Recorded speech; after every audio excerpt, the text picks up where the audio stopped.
Reka nongenda baramutse ndabahani ikaze mu kino kiganiro cyacu no munsi turacayigerekerezo rya 2026 kwezi kwa gatandatu uno mwaka turimo 2025 kanangure ndamutsa cyane abantu bose dukurikirana yaba ari mu gihugu cyacu cyiza cy'u Burundi mu migabane gitandukanye harimo Amerika, Asia, Europe bose bumve yuko tubaramukije cyane tubahani ikaze mwano makuru.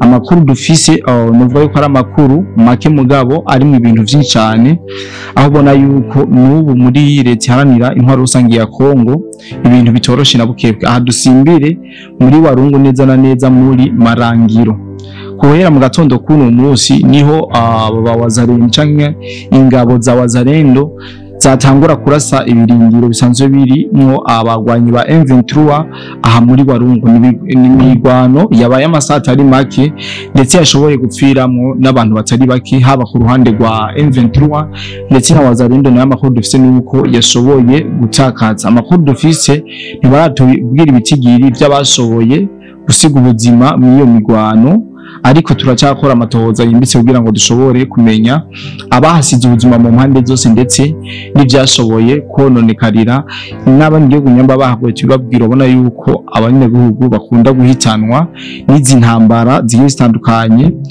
ziba ziriko zirabera na cyane mu bibanza bisanzwe bibamwo abantu. Mu makuru aheze twe twababwiye ingene imyerekano mu gihugu ca Kenya ikomeje kurimbana ku mwanya ubu tuvugana n'ubu imyerekano iracabandanya imyerekano ni myinshi cyane ku buryo n'abajeje umutekano batanguye kwasiga ubuzima ku bwinshi. Aya n'amakuru dukura ngaho mu gihugu ca Kenya yuko hari abasirikare n'abapolisi benshi bamaze kwaburira ubuzima.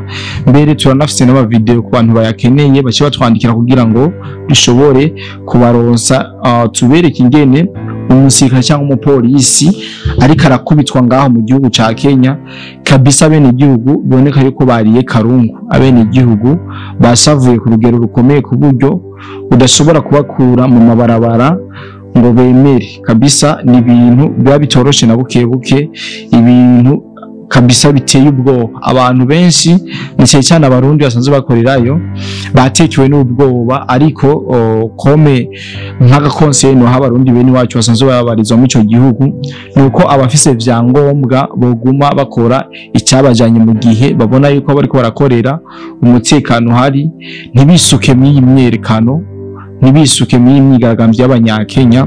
Iyi ni y'abanyakenya si y'abarundi rira abarundi bari mu gihugu ca Kenya ndazi yuko hari abadukurikiranayo ari benshi cyane twobasaba yuko botekana abo bikunze ko bakora utwabajanye barundira amafaranga badukore abo bidakunze naho uwo munsi batekane mugabo ntibaje mu myerekano kuko hari imyerekano yigeze kuba harabonekamwe umuntu ico gihe yarafite idarapo ry'igihugu cy'u Burundi ndazi abenshi barabibonye ku mbuga ngurukana bumenyi hari ngaha muri Kenya mu myigaragambyo yabaye mu mwaka weze. Reno hamagarira abarundi bose kudatwagwa n'ibishobisho baze gufata cyangwa baze gufata amariske badashoboye gushobora kuko abenshi baja mu myerekano nko mu gihugu cy'u Burundi twarababwiye nka 2015 abenshi bagiye mu myerekano ntibari bazi ivyo bariko baraharanira, bari bagiye kubera guterama, kubera urukato, kubera kuryoherwa, kubera rigara. Ivyo byari byatumye abenshi baja mu myiyamamazo. Rero n'aba barundi ntibabone nka show, ntibabone yuko ari kirori bino biko birabera muri Kenya babirabisha amaso kumbure baraya abo vyiga bariho abanyakenya. Abarundi no vuga yuko burabi vyabajanye hama ntibashobore gukora ikosa nk'iryabaye ku mwaka weze aho twabonye umurundi ari mu myigaragambyo afite n'idarapo ry'igihugu cy'u Burundi. Ni ibintu byacafuje cyane leta y'u Burundi. Rero tutifuza yuko byoshobora kugaruka ubu nanone. Ayandi makuru dufise nuko hari imodoka yo mu bwoko bwa hiyase yagize accident ari mu gihugu cy'u Burundi aho ibinyamakuru bigiye bitandukanye byagiye biravyandika. Jimbere magazine niho yanditse ivuga yuko ino hiyase yasoboye gupfiramwo abantu bagera kuri 27. Iri sanganya rikaba ryabereye mu Rutana ku musozi witwa Kamuna n'umusozi uduga cyane abahazi barabizi ku mutumba wa Mwayi niho iri sanganya ryabereye.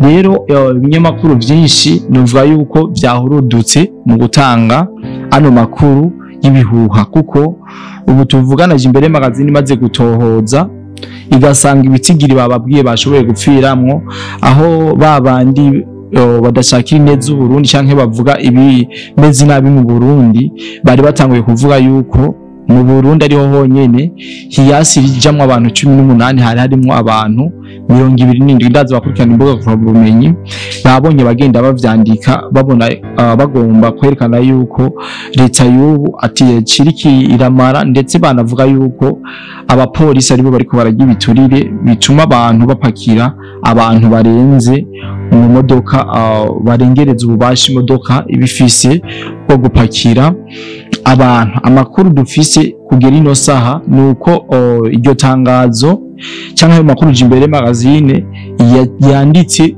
ubu na n'ubu kugeza ubu yamaze kuba yisubirako, iravuga yuko ayo makuru atari y'ukuri, ahubwo ayo makuru bayabahaye nabi.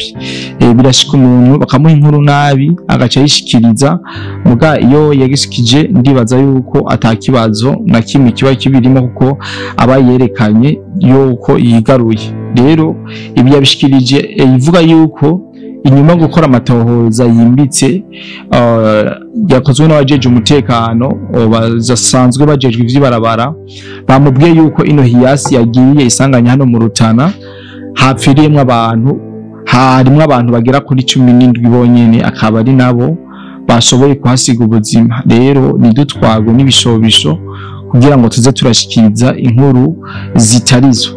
Yandi makuru nobeshuza, hari ibinyamakuru byinshi biriko biravuga yuko mu gisagara cya Uvira hoba hariko iraharabera imigwano idasanzwe. Ndazi yuko abantu bakurikirana imbuga zigiye zitandukanye aya makuru bariko barayabona, ariko amakuru dukura ngaho mu gisagara cya Uvira yizewe nuko igisagara cya Uvira abantu batekanye, n'umurundi asanzwe ari kararangura y'imirimo turiko twariko turavugana yambwiye yuko atakidasanzwe, atankoho, ataki hatenkanye. Rero abantu bariko barakwiragiza amakuru y'ibihuha nuvuga yuko bariko barabesha abantu, bariko bararema ubwoba mu bantu, kubera ko n'abari ngaha mu gisagara cya Uvira bavuga yuko umutekano ari jana kwijana, umutekano ari nyabagendwa. Ku bantu bariko barahabwa amakuru aya cyangari ya mugabo bumve yuko ayo makuru atari ukuri mu kigisagara cya Uvira muri make gitekanya atakibazo na kimwe kihari. Rero nshimire cyane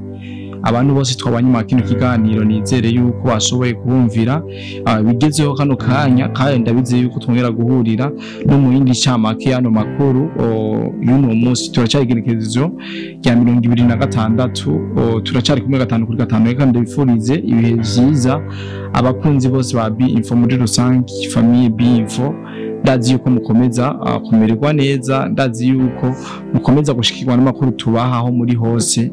Reka ndangize ndabifuriza kugira umugoroba mwiza.